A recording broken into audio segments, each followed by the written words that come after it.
ঈদুল ফিতরে করণীয় ও বর্জনীয়।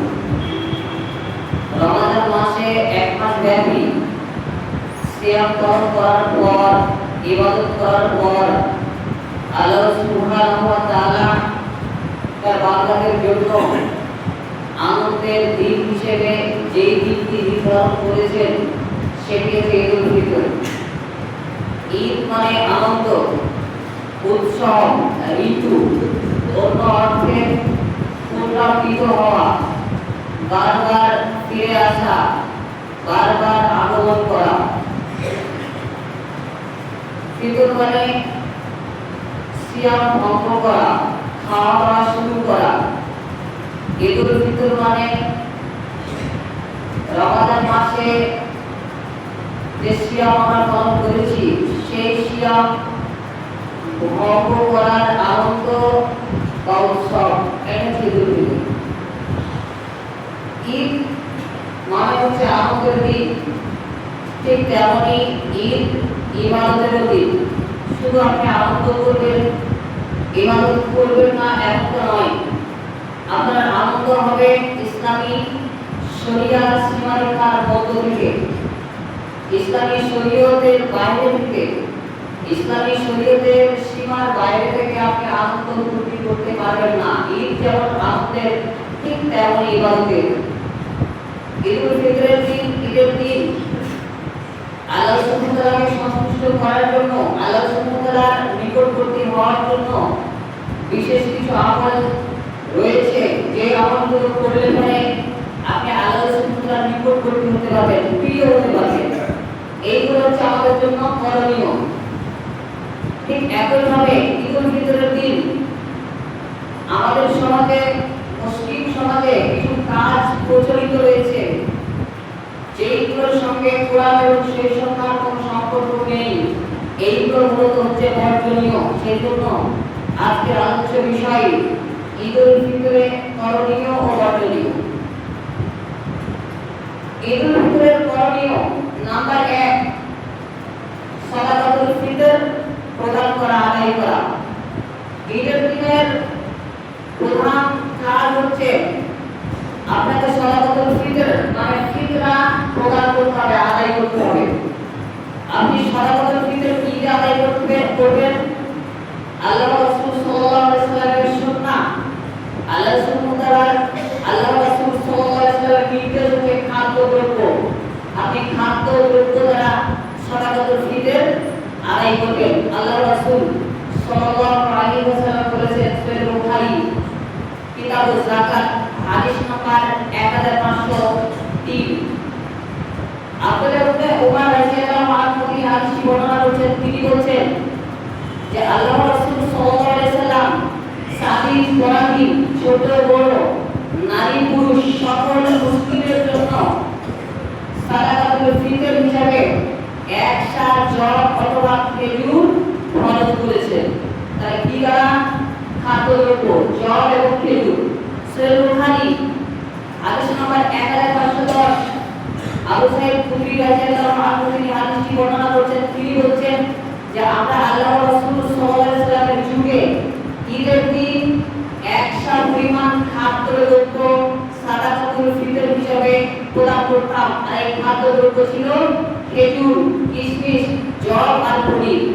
তাহলে এইভাবে একাধিক হাদিস দ্বারা শুধুমাত্র কিতাবে সিত্তা, বুখারী, মুসলিম, আবু দাউদ, নাসাঈ, তিরমিজি, ইবনে মাজাহ যে 6টি গ্রন্থ রয়েছে, এই গ্রন্থে প্রায় 41টি হাদিস রয়েছে, যে হাদিস দ্বারা প্রমাণ পাওয়া যায় যে আল্লাহর রাসূল সাল্লাল্লাহু আলাইহি ওয়াসাল্লাম খাদ্যদ্রব্য দ্বারা সালাতুল ফিতর আদায় করার কথা বলেছেন। এখন আপনার ইচ্ছা, আল্লাহর রাসূল সাল্লাল্লাহু আলাইহি ওয়াসাল্লামের কথা, আদেশ, নির্দেশকে মানবেন না মানুষের মতো যুক্তি মানবেন, এটা আপনার ইখতিয়ার, আপনার যেটা ভালো লাগবে। যদি ইবাদত হিসেবে গ্রহণ করতে চান তাহলে আপনার খাদ্যদ্রব্যই সালাতুল ফিতর হিসেবে দিতে হবে। আপনি কখন দিবেন? সালাতুল ফিতর পর 3 দিন সময় রয়েছে, তার আগে বুঝবেন যে সালাতুল ফিতর কেন আপনি দিবেন। আবু দাউদ হাদিস নাম্বার 1609। আল্লাহ রাসূল সাল্লাল্লাহু আলাইহি ওয়াসাল্লাম বলেছেন যে সালাতুল ফিতর সিয়ামরত অবস্থায় সিয়াম পালনকারীদের প্রতিবিচ্যুতি হয়েছে, ভুল ভ্রান্তি হয়েছে, এই ভুল ভ্রান্তি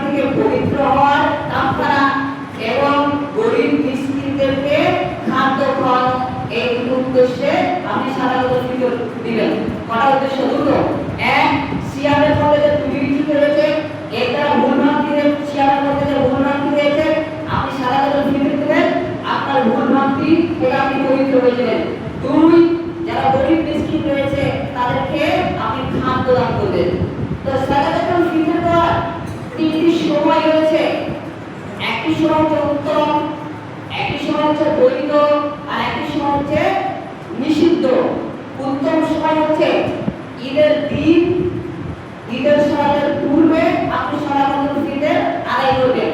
সহিহ বুখারী হাদিস নম্বর 1510, আবু সাঈদ খুদরি রাদিয়াল্লাহু আনহু তিনি বলেন যে আমরা আল্লাহর রাসূল সাল্লাল্লাহু আলাইহি ওয়াসাল্লামের যুগে ঈদের দিন 100 পরিমাণ খাদ্যদ্রব্য সালাতুল ফিতর হিসেবে প্রদান করতাম। এটা হচ্ছে উত্তম সময়। আপনি ঈদের দিন সালাতুল ফিতর দিবেন, এটা উত্তম সময়। নাম্বার 2, বৈধ সময়। ঈদের 1-2 দিন আগে থেকে সালাতুল ফিতর দেওয়া এটা বৈধ, এটা জায়েজ। আব্দুল্লাহ ইবনে ওমর রাদিয়াল্লাহু আনহু এর আমল, সহিহ বুখারী হাদিস নম্বর 1511, আব্দুল্লাহ ইবনে ওমর রাদিয়াল্লাহু আনহু তিনি ঈদের 1-2 দিন আগে সালাতুল ফিতর প্রদান করতেন। নিষিদ্ধ সময় আবারও হাদিস নম্বর 1609, কেউ যদি ঈদের সালাতের আগে সালাতুল ফিতর দেয় তাহলে সেটা সালাতুল ফিতর হিসেবে গণ্য হবে। আর কেউ যদি ঈদের সালাতের পরে সালাতুল ফিতর হিসেবে সালাতুল ফিতর দেয় তাহলে সেটি সালাতুল ফিতর হিসেবে গণ্য হবে না, সেটি সাধারণ দান হিসেবে গণ্য হবে। এখানে আরেকটি বিষয় বলে দিই, আজকে আমাদের সমাজের এই সালাতুল ফিতর নিয়ে অনেক সমস্যা আছে। সমস্যার মধ্যে অন্যতম একটি সমস্যা হচ্ছে ঈদের সালাতের পর সালাতুল ফিতর বন্টন করা, ঈদের সালাতের আগে না দেওয়া। এটা উচিত নয়, এটা সুন্নাহ বিরোধী। অতএব আপনাকে ঈদের সালাতের পূর্বে সালাতুল ফিতর গরীব যারা মিসকিন রয়েছে, গরীব মিসকিনদের বাড়িতে আপনাকে পৌঁছে দিতে হবে। তাই ঈদের দিনের প্রথম করণীয় কি? সালাতুল ফিতর আপনি প্রদান করবেন। নাম্বার 2, তাকবীর পাঠ করা। আপনি ঈদুল ফিতরের দিন, ঈদের দিন তাকবীর পাঠ করবেন। মুসান্নাফ ইবনে আবি শাইবা হাদিস নাম্বার 5651, যে তাকবীরের শব্দগুলি হচ্ছে আল্লাহু আকবার, আল্লাহু আকবার, লা ইলাহা ইল্লাল্লাহ, ওয়াল্লাহু আকবার, আল্লাহু আকবার, ওয়া লিল্লাহিল হামদ। এই তাকবীর আপনি ঈদের দিন পাঠ করতে থাকবেন। এই পাঠের বিষয়ে তাকবীর পাঠের ব্যাপারে দুটো মত পাওয়া যায়। একটি মত হচ্ছে শাওয়াল মাসে আপনি চাঁদ দেখলেন, ঈদের চাঁদ দেখলেন, শাওয়াল মাসের চাঁদ দেখলেন, শাওয়াল মাসের চাঁদ দেখার পর থেকে নিয়ে ঈদের সালাত পর্যন্ত ঈদের তাকবীর পাঠ করা, এটা একটা মত। দ্বিতীয় মত হচ্ছে আপনি ঈদের সালাতের উদ্দেশ্যে যখন বেরিয়ে যাবেন তখন থেকে নিয়ে ঈদের সালাত পর্যন্ত তাকবীর পাঠ করা। আপনি যেটাই করবেন, যেটাই করবেন, গ্রহণ করবেন, সেটাই করা যাবে। যে আপনি ঈদের দিন বেশি বেশি তাকবীর পাঠ করবেন। নাম্বার 3, আপনি ঈদের দিন গোসল করবেন এবং পরিষ্কার পরিচ্ছন্ন হবেন ঈদের দিন। নাম্বার 4, আপনি সর্বোত্তম পোশাক পরিধান করবেন এবং সুসজ্জিত হবেন। একদম উত্তম পোশাক পরবেন, সর্বোত্তম পোশাক পরবেন। সর্বোত্তম পোশাক পরা মানে আপনাকে নতুন পোশাক পরতে হবে এমনটা নয়। আপনার বাড়িতে যেই পোশাকটা রয়েছে, আপনার যেটা পছন্দনীয় পোশাক, সেটাই সর্বোত্তম পোশাক এবং সেটাই আপনি পরিধান করবেন। আজকে মানুষ বিভ্রান্তের মধ্যে আছে, একটু ভুল বুঝেছে যে মানুষ সর্বোত্তম পোশাক মানে ঈদের দিন নতুন পোশাক পরতে হবে। সেজন্য এখন দেখবেন শুধু ভিড়, দোকানে ভিড় আর ভিড়, শুধু মেয়েরা, ছেলেরা, শুধু বাজার মেয়েরা রয়েছে যে ঈদের দিন সর্বোত্তম পোশাক পরতে হবে। এটা কিন্তু উচিত নয়। আপনি ঈদের দিনে বাজার যাবেন, এটা জায়েজ, ঠিক আছে, কিন্তু ঈদের দিনের সর্বোত্তম পোশাক হচ্ছে আপনার বাড়িতে যে পোশাক রয়েছে সেটাই হচ্ছে সর্বোত্তম পোশাক। আপনার নতুন পোশাক ঈদের জন্য কিনে সেটাই করতে হবে, এই আকীদা, এই বিশ্বাস সঠিক নয়। সহিহ বুখারী কিতাবুল বিদাই হাদিস নম্বর 948। আব্দুল্লাহ ইবনে ওমর রাদিয়াল্লাহু আনহু এই হাদিসটি বর্ণনা করছেন। তিনি বলছেন যে ওমর ইবনে খাত্তাব রাদিয়াল্লাহু আনহু একটা বাজারে নতুন একটা বাজারে তিনি রেশমির জুব্বা দেখতে পেলেন। তখন সেই রেশমির জুব্বাটা নিয়েছে আল্লাহ রাসূল সাল্লাল্লাহু আলাইহি ওয়াসাল্লামকে বলছেন, হে রাসূল, আপনি এই জুব্বাটি ক্রয় করুন। কেন ক্রয় করবেন? আপনি ঈদের দিন পরবেন এবং যখন প্রতিনিধি দল আসবে আপনার সাথে সাক্ষাতের জন্য তখন পরিধান করবেন। ঈদের দিন নতুন পোশাক পরা, সর্বোত্তম পোশাক পরা, এটা সুন্নাহ। অতএব আপনারা ঈদের দিন সর্বোত্তম পোশাক পরবেন। নাম্বার 5, ঈদের মাঠে মহিলারা অংশগ্রহণ করবে। ঈদের মাঠে ঈদের সমাজের জন্য মহিলারা অংশগ্রহণ করবে। পুরুষরা যেমন ঈদের সমাজের জন্য ঈদের মাঠে যাবে, ঠিক তেমনই মহিলারাও ঈদের সমাজের জন্য ঈদের মাঠে তারা যাবে। এই জন্য তারা সর্বোত্তম পোশাক করবে, এটা নারী এবং পুরুষ সবার জন্য। তাই বলে নারীরা সর্বোত্তম আকর্ষণীয় পোশাক পরিধান করে তারা আকর্ষণীয়ভাবে ঈদের মাঠে যাবে, এটা জায়েজ নয়। তারা সর্বোত্তম পোশাক পরবে, সুন্দর চাকচিক্যময় পোশাক পরবে, এটা এই পোশাকটা পরে তারা বাড়িতে থাকবে, মাহরম যে জায়গায় রয়েছে সেই জায়গায় থাকবে। তবে ঈদের মাঠে যখন যাবে তখন এই পোশাক পরে, আকর্ষণীয় পোশাক পরে তারা ঈদের মাঠে যাবে না। তার জন্য সাধারণ পোশাক যেটা রয়েছে, বোরখা রয়েছে, মহিলারা সাধারণ পোশাক হিসেবে বোরখা পরে তারা ঈদের মাঠে যাবে। আল্লাহ রাসূল সাল্লাল্লাহু আলাইহি সাল্লাম বলেছেন, সূরা বুখারী হাদিস নাম্বার 351, উম্মু আতিয়া রাদিয়াল্লাহু আনহা তিনি হাদিসটি বর্ণনা করেছেন। তিনি বলেছেন যে আল্লাহ রাসূল সাল্লাল্লাহু আলাইহি সাল্লাম ঋতুবতী মহিলা এবং পর্দাশীল মহিলাদেরকে ঈদের মাঠে যাওয়ার জন্য নির্দেশ দিয়েছেন। কোন মহিলা বলেন তো? ঋতুবতী মহিলা, যাদের মাসিক রয়েছে তারা, যারা এবং পর্দাশীল, যারা পর্দা করে, হিজাব পরে, তাদেরকে ঈদের মাঠে যে জামাতে শরীক হতে বলেছেন এবং দোয়াতে শরীক হতে বলেছেন। আর যাদের মানসিক, যারা ঋতুবতী মহিলা, তারা ঈদের সালাত থেকে দূরে থাকবে, তারা দোয়ায় অংশগ্রহণ করবে। তখন একজন মহিলা আল্লাহ রাসূল সাল্লাল্লাহু আলাইহি ওয়াসাল্লামকে প্রশ্ন করলেন, হে রাসূল, আমাদের কারো কোনো ওড়না নেই, মানে আমরা তো ঈদের মাঠে যাব, ঈদের মাঠে গেলে তো পর্দা করে নিতে হবে, এই পর্দা করার জন্য যে ওড়নার প্রয়োজন, আমাদের ওড়না নেই। তখন আল্লাহ রাসূল সাল্লাল্লাহু আলাইহি ওয়াসাল্লাম বললেন যে তোমাদের সাথে উচিত তাকে ওড়না পরিয়ে দেওয়া, ওড়না প্রদান করা। অতএব এই হাদিস থেকে অনেক দলিল পাওয়া যায়, তার মধ্যে দুটো, ঈদের মাঠে যেমন পুরুষরা যাবে ঠিক তেমনই ভাবে নারীরা যাবে। আর নারীরা যাবে পর্দা অবস্থায়, বেপর্দা অবস্থায় যাবে না, অশ্লীল পোশাক পরে তারা যাবে না, আকর্ষণীয় পোশাক পরে ঈদের মাঠে যাবে না। যারা আকর্ষণীয় পোশাক পরে ঈদের মাঠে যাবে তাদেরকে আল্লাহ রাসূল সাল্লাল্লাহু আলাইহি ওয়াসাল্লাম নিষেধ করেছেন। অতএব মহিলারাও ঈদের মাঠে ঈদের সালাতের জন্য যাবে, পর্দা অবস্থায় একদম সুন্দরভাবে পর্দা শিখবে, তারা ঈদের মাঠে যাবে। নাম্বার 6, ঈদের দিন করণীয়। আপনি কিছু খেয়ে ঈদের মাঠে যাবেন। আল্লাহ রাসূল সাল্লাল্লাহু আলাইহি ওয়াসাল্লাম কিছু খেয়ে, সূরা বুখারী হাদিস নাম্বার 958, যে আল্লাহ রাসূল সাল্লাল্লাহু আলাইহি ওয়াসাল্লাম ঈদের দিন খেজুর, 3টি খেজুর খেয়ে ঈদের মাঠে যেতেন। অতএব আপনি ঈদের দিন খেজুর হোক অথবা অন্য কিছু খেয়ে তারপর ঈদের মাঠে যাবেন। তিরমিজি হাদিস নাম্বার 542, আল্লাহ রাসূল সাল্লাল্লাহু আলাইহি ওয়াসাল্লাম ঈদুল ফিতরের কিছু খেয়ে ঈদের মাঠে যেতেন। আর ঈদুল আজহার দিন, কোরবানির দিন তিনি সালাত না আদায় করে কিছু খেতেন না। অতএব আপনি যখন ঈদের মাঠে যাবেন তখন কিছু খাবার খেয়ে যাবেন, সেটা খেজুর হোক বা অন্য জাতীয় কিছু খাবার খেয়ে ঈদের মাঠে যাবেন। তবে সর্বোত্তম হচ্ছে খেজুর খাবেন, বেশি সংখ্যক 3টি খেজুর খেয়ে ঈদের মাঠে যাবেন। নাম্বার 7, আপনি যখন ঈদের মাঠে যাবেন যাওয়ার সময় রাস্তা পরিবর্তন করবেন। যে রাস্তা দিয়ে যাবেন তার বিপরীত রাস্তা দিয়ে আসবেন। আল্লাহ রাসূল সাল্লাল্লাহু আলাইহি ওয়াসাল্লাম এটা সুন্নাহ। তিরমিজি হাদিস নাম্বার 541, আল্লাহ রাসূল সাল্লাল্লাহু আলাইহি ওয়াসাল্লাম ঈদের মাঠে যখন যেতেন এক রাস্তা দিয়ে যেতেন আর আরেক রাস্তা দিয়ে তিনি আসতেন। অতএব এই সুন্নাহটা গ্রহণ করবেন, এক রাস্তা দিয়ে যাবেন আর অন্য রাস্তা দিয়ে আসবেন। এই হিকমত কি? আপনি যদি যান এক রাস্তা দিয়ে যান আর অন্য রাস্তা দিয়ে আসেন তাহলে কি হবে? রাস্তা যদি আপনি পরিবর্তন করেন তাহলে অনেক মানুষের সঙ্গে দেখা হবে, অনেক মানুষের সঙ্গে মোলাকাত হবে, অনেক মানুষের সঙ্গে আপনার দেখা হবে। এবং আপনি যদি অন্য রাস্তা পরিবর্তন করে যান, যাওয়ার সময় এক রাস্তা দিয়ে যাবেন, আসার সময় আরেক রাস্তা দিয়ে আসবেন, তো সেদিন দান সারা করতে হবে। অনেক গরিব মিসকিনদের সঙ্গে দেখা হবে, তখন আপনি দান সারা করতে পারবেন। নাম্বার 8, ঈদের দিনে করণীয় হচ্ছে আপনি হেঁটে ঈদের মাঠে যাবেন। আল্লাহ রাসূল সাল্লাল্লাহু আলাইহি ওয়াসাল্লাম ঈদের মাঠে যেতেন হেঁটে।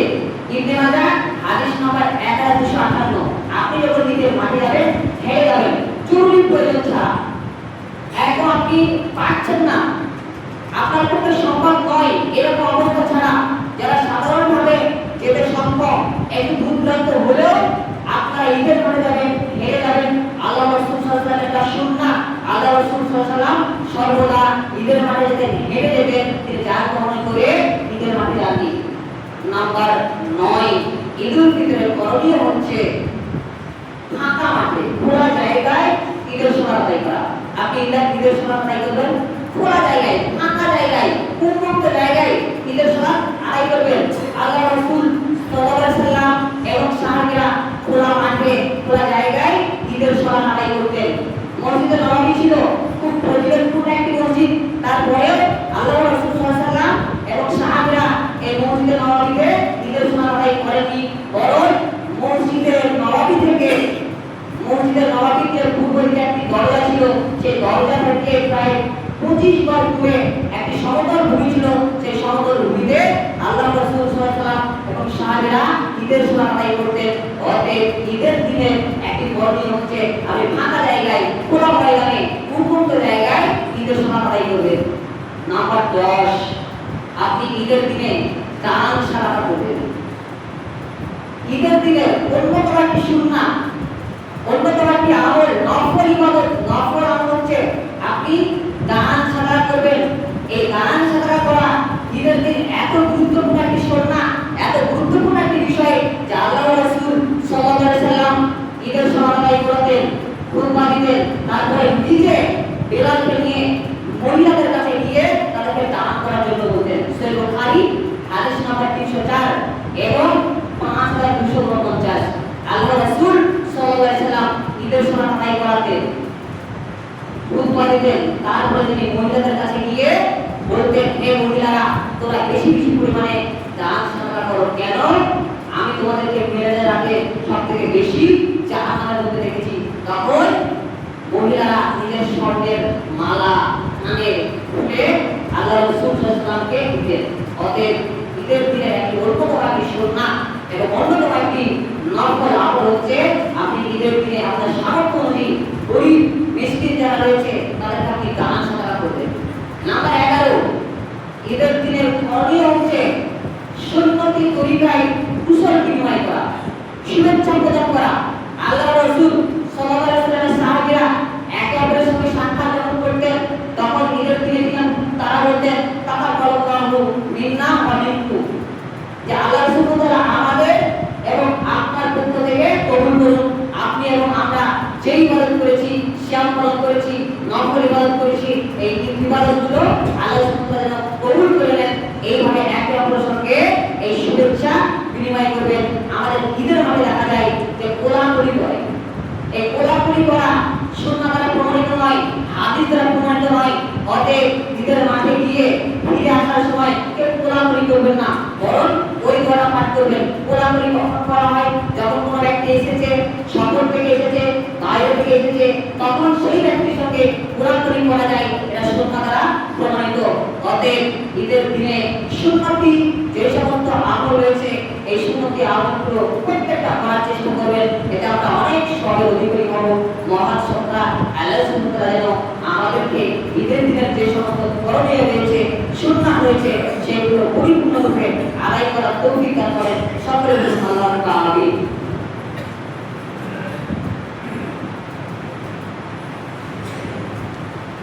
আলহামদুলিল্লাহ ওয়াহদা ওয়াসসালাতু ওয়াসসালামু আলা মান লা নাবিয়্যা বা'দা। ঈদের দিনে বরকতপূর্ণ, ঈদের দিনে যেমন করণীয় হিসেবে আমল রয়েছে, ঠিক তেমনি আমাদের সমাজে বিশেষ কিছু আমল কাজ রয়েছে যে কাজগুলো আমাদের জন্য বর্জনীয়। নাম্বার 1, মক্কা বা সৌদি আরবের অনুসরণে ঈদ পালন করা। এটা আমাদের সমাজের এক শ্রেণী মানুষের আকিদা বিশ্বাস যে সৌদিতে যেদিন ঈদ হবে, সৌদিতে যেদিন সিয়াম পালন করা শুরু করবে, সেই দিন তারা ঈদ এবং সিয়াম পালন করবে, এরকম আকিদা বিশ্বাস আছে, অনেকেই আছে। তবে এটা যেমন আল্লাহ রাসূল সাল্লাল্লাহু আলাইহি ওয়াসাল্লামের সুন্নাহ বিরোধী, ঠিক তেমনি অযৌক্তিক একটি দাবি। বরং সুন্নাহ এবং সঠিক মত হচ্ছে আপনি 4 থেকে সিয়াম পালন করবেন এবং 4 থেকে ঈদ করবেন, সিয়ামকে ছেড়ে দেবেন। আল্লাহ রাসূল সাল্লাল্লাহু আলাইহি ওয়াসাল্লাম বলেছেন, সহিহ বুখারী আদেশ নাম্বার 1909, তোমরা 4 থেকে সিয়াম পালন করো আর 4 থেকে সিয়াম ভঙ্গ করো, ইফতার করো, ঈদ করো। অতএব আমরা ঈদ করব এবং সিয়াম পালন করব 4 দেখে, এবং 4 দেখে আমরা এগুলো করব। নাম্বার 2, শরীয়ত প্রতি যত অনুষ্ঠান আছে এই সমস্ত অনুষ্ঠানগুলো বর্জন করা। যত অনুষ্ঠান আছে, এটার দিন মানে আনন্দের দিন। আজকে যুব সমাজ এতটাই আনন্দে আত্মহারা হয়ে যায় যে এদের দিন অনেক অনুষ্ঠান করা থাকে, অনেক অনুষ্ঠানের তারা আয়োজন করে থাকে। এই অনুষ্ঠানগুলো অনেকাংশে বেশিরভাগই শরীয়ত বিরোধী। অতএব এরকম অনুষ্ঠান বর্জন করবেন। দেখবেন ঈদের নামে, খেলার নামে আজকে অনুষ্ঠান করে কি করে না, আপনি দেখবেন এখন বের হয়ে থাকেন অলরেডি প্যান্ডেল হয়ে আছে। অথচ ইসলামী শরীয়তে এই যে অনুষ্ঠানের নামে, ঈদের নামে যে অশ্লীলতা, গান বাজনা, বেহায়াপনা, নারী এবং পুরুষের অবাধ মেলামেশার যে আয়োজন করা হয়, এটা মুসলিম হিসেবে আপনার আমার জন্য প্রত্যেকের জন্য বর্জনীয় একটা দিন। অতএব যারা এগুলো আয়োজন করছেন তাদের উদ্দেশ্যে বলবো, আপনারা অবিলম্বে এই সমস্ত অনুষ্ঠান, এই সমস্ত খেলা, বেহায়াপনা আপনারা বর্জন করবেন। আর যারা সামাজিক দায়িত্বশীল রয়েছেন তারাও এই বিষয়ে যথাযথ পদক্ষেপ নিয়ে তাদের এই অনুষ্ঠানকে খুব তাড়াতাড়ি দ্রুত আজকেই বন্ধ করবেন। নাম্বার 3, ঈদের দিনে বর্জনীয় দিন হিসেবে 3 নম্বর হচ্ছে কবর জিয়ারত করা। অনেকে আছে যে শুধুমাত্র ঈদের দিন কে নির্ধারিত করে কবর জিয়ারত করে, অথচ এটা সুন্নাহ দ্বারা প্রমাণিত নয়। আপনি সারা বছর যে কোনো দিন আপনি কবর জিয়ারত করতে পারবেন, শুধুমাত্র ঈদের দিন খাস যদি কবর জিয়ারত করেন তাহলে এটা হচ্ছে বিদআত। এই বিদআত থেকে আপনাকে বাঁচতে হবে। নাম্বার 4, ঈদের দিন সালাত শেষে সম্মিলিত মোনাজাত করা হয়। এই সম্মিলিত মোনাজাতের কোনো দলিল পাওয়া যায় না। অতএব এই ঈদের দিন সম্মিলিতভাবে মোনাজাত এটা বর্জনীয় দিক এবং এটা হচ্ছে বিদআত। নাম্বার 5, ঈদের দিনের বর্জনীয় দিক হচ্ছে যে ঈদের সালাতের উদ্দেশ্যে মানুষকে ডাকার জন্য বারবার আহ্বান করা, যে সময় শেষ হয়ে গেছে, শেষের দিকে আর কিছুক্ষণ বাকি আছে, আর 10 মিনিট আছে, এই সময় কেটে গেছে, আপনারা যত তাড়াতাড়ি পারবেন ঈদের গায়ে চলে আসুন। এগুলো একদম পরিষ্কার সুন্নাহ বিরোধী, এগুলো একদম হাদিস বিরোধী, সুন্নাহ বিরোধী। ঈদের দিন এভাবে মাইক্রোফোনের মাধ্যমে গজল বাজানো, বিভিন্ন রকম নির্দেশনামূলক কথাবার্তা বলা এবং ঈদের গায়ে, ঈদের মাঠে মানুষদেরকে ডাকার জন্য বারবার আহ্বান করা, এটা সবই হচ্ছে বিদআত, এটা হচ্ছে বর্জনীয়। নাম্বার 7, ঈদের দিন আপনি অপচয় করবেন না। ঈদের নামে আজকে মানুষ অপচয় করে, যুবকরা অপচয় করে, এদিক সেদিক ঘোরাঘুরি করে। ঘোরাঘুরি আপনি করতে পারেন, সমস্যা নেই। অযথা একদম কোনো প্রয়োজন নেই, খাবো খাই, বারে বারে গাড়ি নিয়ে ঘোরাঘুরি করা, এগুলো করবেন না। এগুলো হচ্ছে বর্জনীয় দিন। কেন? অপচয় করা ইসলামের শরীয়তে নিষিদ্ধ। ঈদের দিন এই যে বর্জনীয় দিন, আবার অনেকে আবার সিয়াম পালন করে। সহিহ বুখারী হাদিস নাম্বার 1907, আল্লাহ রাসূল সাল্লাল্লাহু আলাইহি ওয়াসাল্লাম ঈদের দিন সিয়াম পালন করতে নিষেধ করেছেন। অতএব এই করণীয় এবং বর্জনীয় প্রতি গ্রহণ এবং বর্জন করে ঈদের যে দিন, এই ঈদের দিনকে ইবাদত হিসেবে গ্রহণ করবেন। তাই করণীয় হিসেবে বাইরে করেছি, একবার বলে দিতে আপনাদের মনে থাকবে। করণীয় হিসেবে 11টি পয়েন্ট বলেছি। নাম্বার 1, আপনি ঈদের দিন সকালে ফিতর দিবেন। নাম্বার 2, তাকবীর পাঠ করবেন। নাম্বার 3, গোসল করবেন। নাম্বার 4, ঈদের দিন সর্বোত্তম পোশাক পরবেন। নাম্বার 5, মহিলারাও ঈদের দিন জামাতে হাজির হবে। নাম্বার 6, আপনি কিছু খেয়ে ঈদের মাঠে যাবেন। নাম্বার 7, রাস্তা পরিবর্তন করবেন, এক রাস্তা দিয়ে যাবেন আর এক রাস্তা দিয়ে আসবেন। নাম্বার 8, আপনি ঈদের মাঠে যাবেন, হেঁটে যাবেন। নাম্বার 9, খোলা মাঠে উন্মুক্ত জায়গায় আপনি ঈদের সমাদান করবেন। নাম্বার 10, ঈদের দিন আপনি ধান সাধনা করবেন। নাম্বার 11, ঈদের দিন আপনি সুন্দরী তরিকায়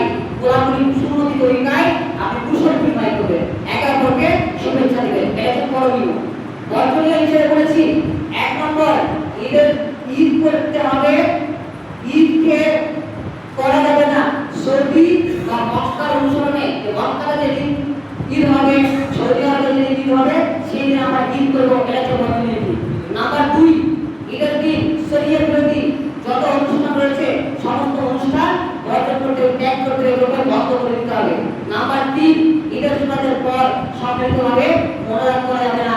নাম্বার 4, ঈদের দিন খাস করে কবর জিয়ারত করা যাবে না। নাম্বার 5, ঈদের দিনে ঈদের মাঠে আসার জন্য বারবার মাইকে আহ্বান করা যাবে না। নাম্বার 6, ঈদের দিন অপচয় করা যাবে না। নাম্বার 8, ঈদের দিন সিয়াম পালন করা যাবে না। এই যে করণীয় এবং বর্জনীয়, এইগুলো গ্রহণ করলে অনেক আমরা নেকি অধিকারী হব। মহান সত্তা আল্লাহ সুবহানাহু নিকট এই প্রার্থনা, আল্লাহ ঈদের দিনে যে সুন্নতগুলো রয়েছে সেই সুন্নতগুলো যাতে আমরা পরিপূর্ণরূপে গ্রহণ করতে পারি সেই প্রতি কাজ করো, এবং ঈদের দিনে যে শরীয়ত বিরোধী কর্ম রয়েছে, যে সমস্ত বিধান আমাদের সমাজে প্রতিষ্ঠিত রয়েছে, সমস্ত কিছু আমরা বর্জন করতে পারি সেই তৌফিক দান করো। সকলে বলুন আল্লাহু আকবার।